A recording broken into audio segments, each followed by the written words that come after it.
Hey guys, welcome back to Kaler's classes. हम कर रहे थे चैप्टर नंबर 2 कंपनी। उसकी कैरेक्टरिस्टिक हमने कंप्लीट कर ली थी। नेक्स्ट टॉपिक हमारे पास आता है लिफ्टिंग द कॉर्पोरेट व्हील। जो लिफ्टिंग द कॉर्पोरेट व्हील है, इसका मतलब होता है कि जो कंपनी है और जो लॉ है उसके बीच में एक पर्दा होता है। और लॉ को अगर कोई भी शक होता है, कोई डाउट होता है, कानून को कोई भी डाउट होता है, तो वो इस पर्दे को हटा सकते हैं और जिस भी चीज को लेकर उनको डाउट है उस चीज को लेकर कंपनी में इन्वेस्टिगेशन करी जा सकती है। तो उसको क्या बोलते हैं? Lifting the corporate wheel. जब इस व्हील को हटाया जाता है कंपनी और लोगों के बीच में से, तो उसको बोलेंगे लिफ्टिंग द कॉर्पोरेट व्हील। जिस भी चीज को लेकर कोई भी डाउट होता है वो हम आगे पढ़ेंगे। तो lifting the corporate wheel basically हमारा सेपरेट लीगल एंटिटी के कॉन्सेप्ट पे बेस है। जैसा कि हमने कैरेक्टरिस्टिक में पढ़ा था, सेपरेट लीगल एंटिटी में सैलेमन वर्सेस सैलेमन एंड कंपनी लिमिटेड का एक केस हुआ था, जिसमें सैलेमन एक पर्सन जो कि चमड़े के जूते बेचता था, उसने खुद ही एक कंपनी खोली जिसमें वो, उसकी वाइफ, उसके 4 बेटे और एक उसकी बेटी थी जो कि उसके मेंबर बने। उसने वो बिजनेस अपना कंपनी को 30,000 में बेचा, जिसमें 20,000 के शेयर उसको दिए गए और 10,000 के डिबेंचर। कुछ सर्कमस्टांसेस ऐसी हो गई जिसकी वजह से जो कंपनी है वो काफी ज्यादा लॉसेस में जाने लगी, जिसकी वजह से कंपनी बंद हो गई। उसमें क्या हुआ, फिर जो अनसिक्योर्ड क्रेडिटर्स थे उन्होंने कहा कि हमको प्रायोरिटी चाहिए डिबेंचर होल्डर पे, मींस हमको पहले पेमेंट चाहिए डिबेंचर होल्डर से।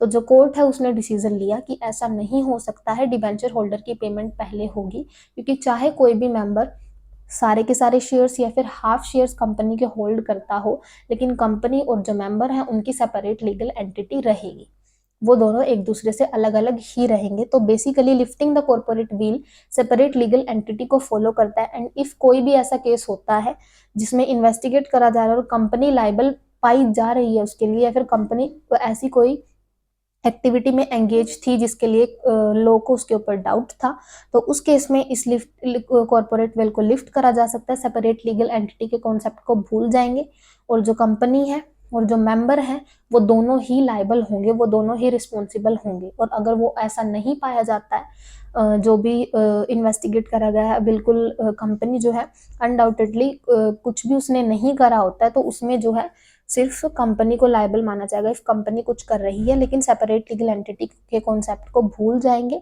और दोनों को ही लायबल माना जाएगा। ठीक है। उसके बाद हमारा जो ये प्रिंसिपल है लिफ्टिंग द कॉर्पोरेट व्हील, जिसमें व्हील को लिफ्ट करते हैं, कंपनी और लोगों के बीच में एक पर्दा होता है उसको लिफ्ट करा जाता है। तो उसमें कुछ कंडीशन होंगी स्पेसिफिक जिनमें उस कॉर्पोरेट व्हील को लिफ्ट कर सकते हो और आप इन्वेस्टिगेट कर सकते हो।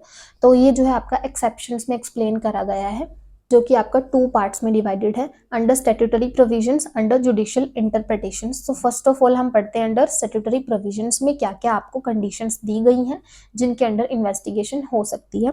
फर्स्ट ऑफ ऑल आता है हमारा reduction of the number of member below statutory limits. कि स्टैट्यूटरी लिमिट्स मींस लॉ ने कोई ऐसी लिमिट सेट कर रखी है, जो भी प्रोविजंस फॉलो करे गए हैं एक्ट के अंडर, कुछ कंडीशन सेटअप है, कुछ स्टैट्यूटरी लिमिट्स हैं कि इतने नंबर ऑफ मेंबर होने चाहिए, है ना।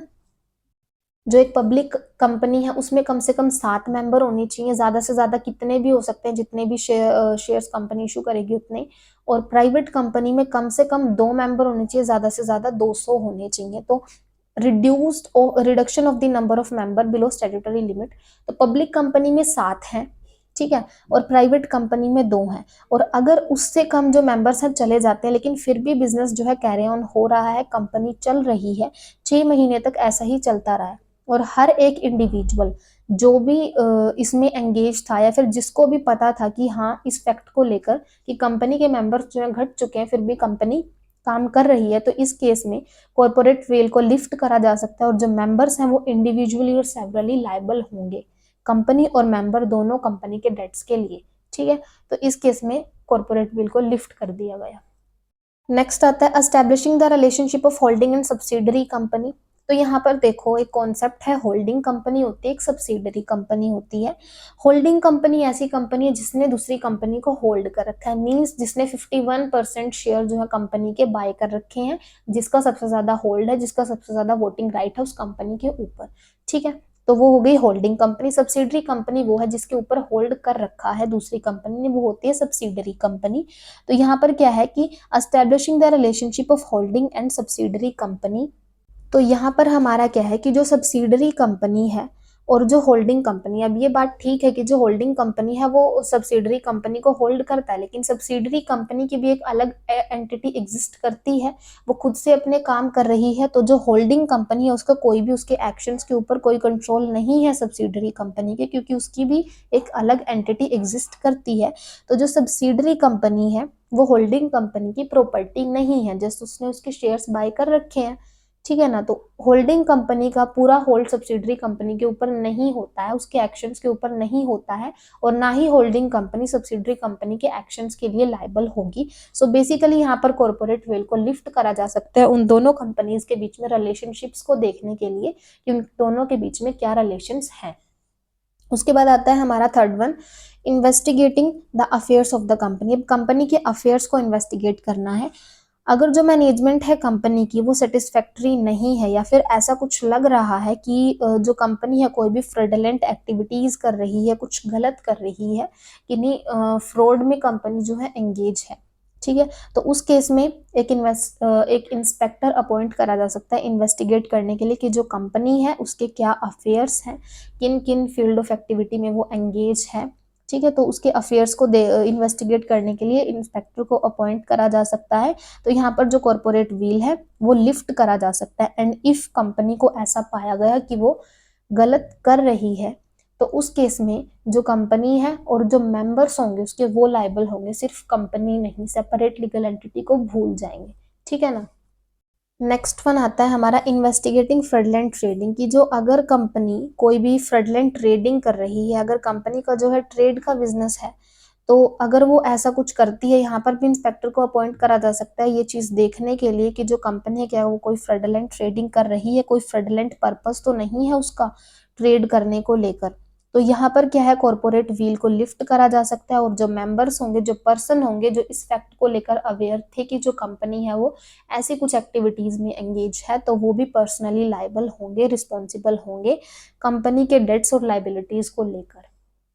नेक्स्ट वन आता है non disclosure of companies name, कि जो कंपनी का नाम है अगर वो छुपाया जाता है, अगर कंपनी का नाम या फिर उसका एड्रेस, रजिस्टर्ड ऑफिस का जो भी एड्रेस है वो प्रॉपरली या फिर क्लियरली रिटन नहीं है किसी भी डॉक्यूमेंट पे या कॉन्ट्रैक्ट पे, तो जो पर्सन है जिनको ये चीज पता थी कि एक्चुअल में कंपनी का नाम शो नहीं करा जा रहा है, वो पर्सनली लायबल होंगे इस चीज को लेकर। जो भी कॉन्ट्रैक्ट हुआ होगा कंपनी के नाम पे हुआ है, लेकिन कंपनी का नाम अच्छे से शो नहीं कर रखा है, ना ही प्रॉपरली लिखा हुआ है उसके ऊपर, ना ही उसके रजिस्टर्ड ऑफिस का एड्रेस अच्छे से लिखा हुआ है, तो जो मेंबर्स जिनको पता था उस कॉन्ट्रैक्ट को लेकर वो पर्सनली लायबल होंगे इस चीज को लेकर, ठीक है ना। उसके बाद आता है इन्वेस्टिगेटिंग कंपनीज ओनरशिप। अब कंपनी की ओनरशिप इन्वेस्टिगेट करने के लिए भी क्या करा जा सकता है, किसी इंस्पेक्टर को अपॉइंट करा जा सकता है कि इन्वेस्टिगेट करो कि कौन पर्सन्स जो है एक्चुअल में कंट्रोल करते हैं, कौन एक्चुअल में ओनर है कंपनी का, ये सारी चीजें देखने के लिए। उसके बाद आता है non return of application money. ये होता है कि अगर जो हमारा मिनिमम सब्सक्रिप्शन होता है उसको फुलफिल होना ज़रूरी होता है, जब भी आप शेयर्स इशू करते हो, अगर वो मिनिमम सब्सक्रिप्शन फुलफिल नहीं होता है तो with in I think with in 1 month होता है, जब आपने प्रोस्पेक्टस इशू करा उसके विद इन 1 मंथ अगर मिनिमम सब्सक्रिप्शन रिसीव नहीं होता है तो 130 डेज के विद इन जो है कंपनी ने जो अमाउंट है वो रीपे करना होता है एप्लीकेंट्स को, जो भी अमाउंट एप्लीकेशन मनी उन्होंने रिसीव करी है। एंड इफ ऐसा नहीं होता है तो जो डायरेक्टर होंगे कंपनी के, बिकॉज जो डायरेक्टर है वो इन्वॉल्व होते हैं प्रोस्पेक्टस में, जब प्रोस्पेक्टस बनता है तो उनको पता है कि जो शेयर्स हैं वो इशू हुए हैं, तो उनकी ये लाइबिलिटी बनती है, रिस्पॉन्सिबिलिटी बनती है कि वो वापस करें उस एप्लीकेशन मनी को। एंड इफ 130 डेज के अंदर ऐसा नहीं होता है तो वो इंडिविजुअली सेवरली लाइबल होंगे इस चीज को लेकर। नेक्स्ट आता है मिस स्टेटमेंट इन प्रोस्पेक्टस। अगर कोई भी मिस स्टेटमेंट होती है प्रोस्पेक्टस में, because miss statement in prospectus जो है बहुत ही बड़ा फ्रॉड है ना, क्योंकि जो प्रोस्पेक्टस है उसी को जो पर्सन है वो खरीदते हैं, उसी के बिहाफ में जो भी उसमें लॉन्ग टॉक लिखी होती है उसको पढ़ के उसी पर ट्रस्ट करके जो पर्सन है वो शेयर्स को क्या करते हैं, बाय करते हैं। तो अगर उसमें कोई भी मिस स्टेटमेंट है तो ये काफी ज्यादा बड़ा फ्रॉड हो रहा है पब्लिक के साथ। तो यहाँ पर जो पब्लिक है उसको इन्वाइट करा जाता है प्रोस्पेक्टस के बेसिस पे शेयर्स और डिबेंचर्स को परचेज करने के लिए, तो उसमें मिस स्टेटमेंट नहीं होनी चाहिए। और अगर उसमें मिस स्टेटमेंट होती है तो जिस भी डायरेक्टर के हाथ से, जिस भी प्रमोटर के हाथ से, जिस भी पर्सन के हाथ से वो प्रोस्पेक्टस निकल के गया है वो पर्सन उसके लिए पर्सनली लायबल होगा, बिकॉज उनको फर्स्ट ऑफ ऑल क्या करना चाहिए, उसको चेक करना चाहिए अच्छे से कि इसमें कुछ गलत तो नहीं है। क्योंकि वो उन सबके हाथ से निकल के जा रहा है और वो काफ़ी ज़्यादा इम्पोर्टेंट है पब्लिक के लिए, क्योंकि पब्लिक उसी पे ट्रस्ट कर रही है ना। तो अगर ऐसा होता है तो जो डायरेक्टर, प्रमोटर और जो भी पर्सन उसमें इन्वॉल्व था प्रोस्पेक्टस में, तो वो हर एक पर्सन जो है पर्सनली लाइबल रहेगा उस चीज़ को लेकर। तो नेक्स्ट जो हमारा अंडर जुडिशियल इंटरप्रिटेशंस है वो हम नेक्स्ट वीडियो में करेंगे। So if you like my videos please like share and subscribe.